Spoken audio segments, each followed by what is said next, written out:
Here's a video that's going to help establish the derivative of y equals e to the x. So it's an exponential function. It's a famous number. It's irrational. So the value of e is a number between 2 and 3, and it's an irrational number that looks like this. Its graph, like exponential functions, has the same shape. It happens to be between 2 and 3. In the note that I supplied on Google Classroom showed first of all the derivative of 2 to the x, and it did it by first principles. I'll let you look at that on the note. And then 3 to the x, and it suggested that there should be a better derivative in the middle for y equals some number, which we find out to be e to the x. And this is the derivative that we're interested in. We're going to do it over here by first principles. So we did this one by first principles and this one by first principles, and we realized there should be a number someplace in between that has a better derivative, has a really great derivative in fact, and that's what we're going to look at over here. So y prime, or y equals e to the x, y prime by first principles formula looks like this. Let's plug in e to the x into that expression and you would get this. E to the x plus h minus e to the x all over h. So this setup is for some famous number e. Just like we could have done over here for y equals 3 to the x, a little too big, and y equals 2 to the x, a little too small. Well, when you look at this part of it right here, we are reminded that when you have exponents that are added together like this, it was really just a multiplication question. So for example, w squared times w to the 4th gives w to the 2 plus 4, which is w to the 6th. Well, we're going to take this expression and move backwards with it. Y prime equals the limit as h approaches 0 of e to the x times e to the h minus e to the x all over h. So we replace that circle with this circle right here. And what you're supposed to recognize is that in the numerator now there's a common factor. And that common factor is e to the x. And when you take it out, you're left with e to the h minus 1 over h. Well, because this has exponent x, h approaching 0 is not going to impact it, so you can really common factor e to the x and put it in front, because h approaching 0 is not going to impact the x. So we're left with this limit, which we're going to make a chart for. So let's take a look at this box right here, and let's calculate its value as h approaches 0. So we're going to make a chart down here, and we're going to say when h is 0.5, and then 0.1, and then 0.01, and then 0.001, and so on. What happens to e to the h minus 1 over h? So I've typed these numbers into my calculator, e to the 0.5 minus 1 divided by 0.5, and then e to the 0.1 minus 1 divided by 0.1, and so on. And I get these results: 1.297442541, 1.05170918, 1.0050160, 1.12350016, 1.12345. What is this chart suggesting to you? As h gets smaller, e to the h minus 1 over h gets closer and closer to 1. So that means the value of this box right here is 1.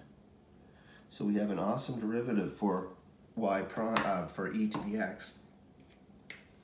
The derivative, and I'll just carry it over here. Y prime then is equal to e to the x times 1.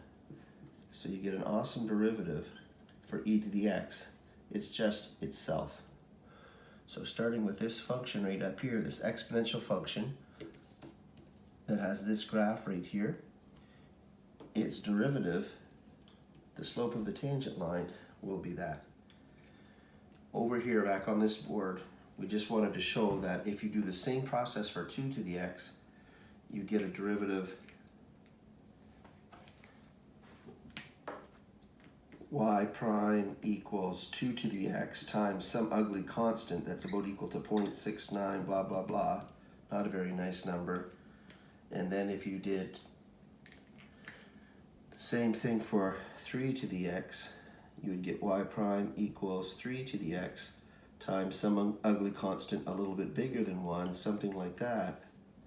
So we said there's got to be a number in the middle, someplace in between 2 to the x and 3 to the x, that would give you a derivative where the constant would be 1. And that number turns out to be e. And that's one of the reasons why e is so famous. It gets its own button on the calculator. So now we're going to take a look at how do we take the derivative of exponential functions. It's pretty easy considering its derivative. So let's take a look at a few of these. Here is y equals e to the x. So the basic function, the basic exponential function, y prime equals e to the x. So if you have a graph like this, and you want to find the equation of the tangent line right there, we'll say that's at the order pair 1 comma e to the 1, like that. And you would say at x equals 1, y prime equals e to the 1, which is just e.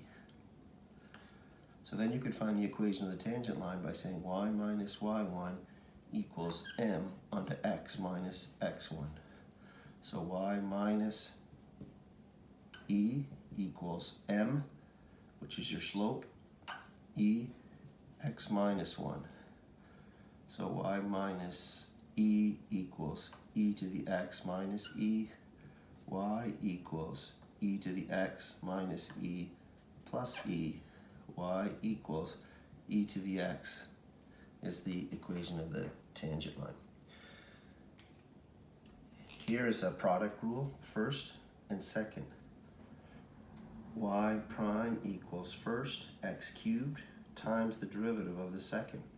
The derivative of e to the x is just itself, plus the second, e to the x, times the derivative of the first. And the derivative of x cubed is 3x squared. Simplifying that, hopefully you can see a common factor. Y prime equals, well, you can take out an x squared, and you can take out an e to the x. And when you do that, you're left with x plus 3. In this next example, it's a quotient. X cubed divided by tan x, so we'll use our quotient rule. Y prime equals denominator, tan x, times the derivative of the numerator, 3x squared, minus numerator, x cubed, times the derivative of the denominator, secant squared x, all over the denominator, tan x, all squared. Looking at the top, I see a common factor of x squared from this. So y prime equals x squared 3 tan x minus x secant squared x all over tan squared x. Now, I'm not sure why I did that derivative because it didn't have e in there, but there you go. Let's take a look at this one. Y equals ex to the fifth. You'll notice now that the exponent is not just x. So when we take its derivative, we're going to have to use the chain rule. So y prime equals ex to the fifth. The exponent in the question is the exponent in the answer times, and then we're going to take the derivative of the exponent, 5x to the fourth. So just like we took the derivative of the argument in trig functions, now we're taking the derivative of the exponent. So y prime equals 5x to the 4th times ex to the 5th. And sometimes I put a dot in there just to show the multiplication. A few more boards of examples here. So look at this complicated exponent right here. Its derivative isn't too hard to take. Y prime equals e to the same exponent, and then times the derivative of the exponent, 4 x squared plus 5 to the 3rd times 2x. So y prime equals, putting all of this together, 8x, x squared plus 5 cubed, x squared plus 5 to the 4th. So you put the more complicated parts of the derivative at the end and the easier parts up front. In this next question, we have the argument for cosine being e to the x squared. So remembering from our last unit, the derivative of cosine is negative sine. And the argument in the question, e to the x squared, will be the argument in the answer. And the way that we compensate for that is by multiplying by the derivative of the argument. Well, the derivative of e to the x squared is itself, e to the x squared, times the derivative of the exponent, 2x. So simplifying that, I would put it in this order. I see the negative sign, and then 2x, and then e to the x squared, and then sine of e to the x squared. Here we have another product rule. Y prime equals, first, e to the x squared times the derivative of the second, cos x squared times 2x, plus second, sine of x squared times the derivative of the first, e to the x squared times 2x. So there's the first and the second. Now when I look at these two groups, I see some good common factors. And this should be 2x, not 2 to the x, like that. Y prime equals e to the x, 2 to the x, that's the common factor. Let's try that again. Got something wrong in my brain here. 2 to the x, e to the x squared is the common factor. And then if we pull that out, we're left with cos x squared plus sine x squared is our common factor. Let's try another one here. Since I failed the last time, let's try a quotient rule. Y equals e to the x squared over x squared plus 5 cubed. So y prime equals denominator, x squared plus 5 cubed times the derivative of the numerator, e to the x squared times 2x, minus numerator, e to the x squared times the derivative of the denominator, 3x squared plus 5 squared times 2x, all over the denominator, x squared plus 5 cubed, all squared.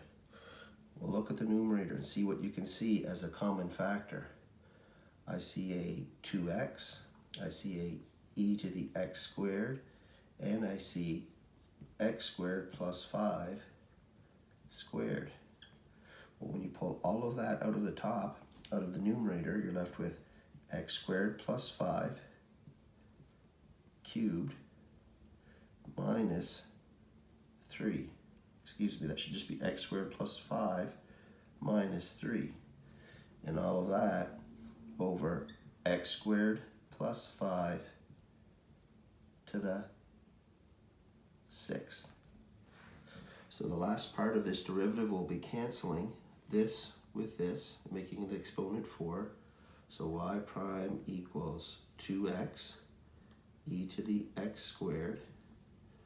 This bracket right here becomes x squared plus 2 all over x squared plus 5 to the 4th.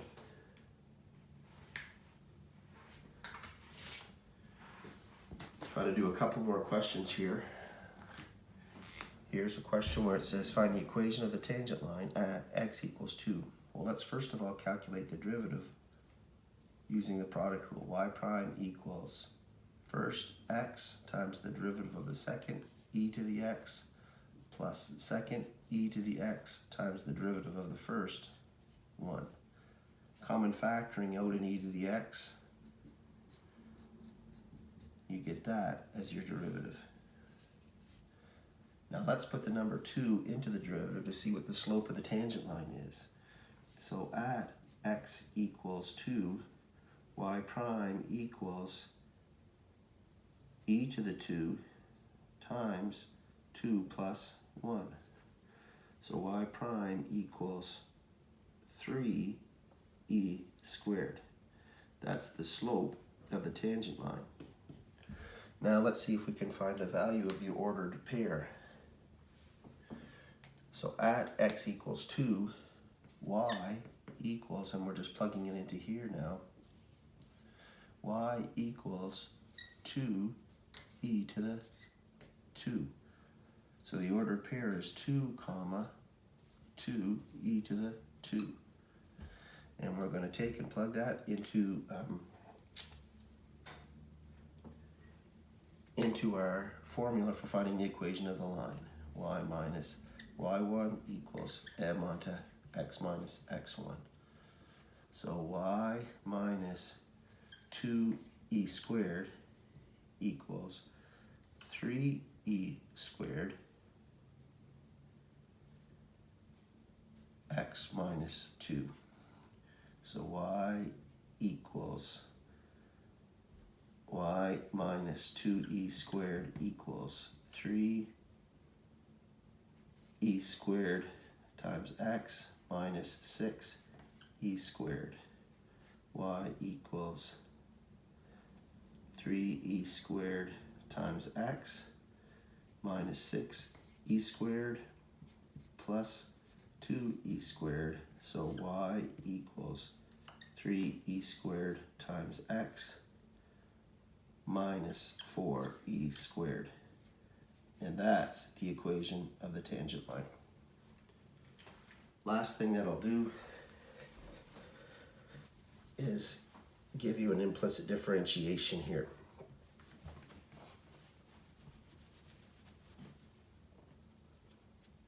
So let's say e to the y squared equals x squared plus sine of e to the y. So let's take the derivative of this implicitly. E to the y squared times the derivative of the exponent. The derivative of y squared is 2y times dy over dx. And that equals the derivative of x squared, 2x, plus the derivative of sine e to the exponent y, and that would be cos e to the y, times the derivative of the argument. And the derivative of the argument is itself times the derivative of the exponent, dy over dx. So looking at that, I see two places where there's a dy over dx. I'm going to transpose those, and I've got 2y e to the y squared dy over dx minus e to the y cos e to the y dy over dx, and that equals 2x.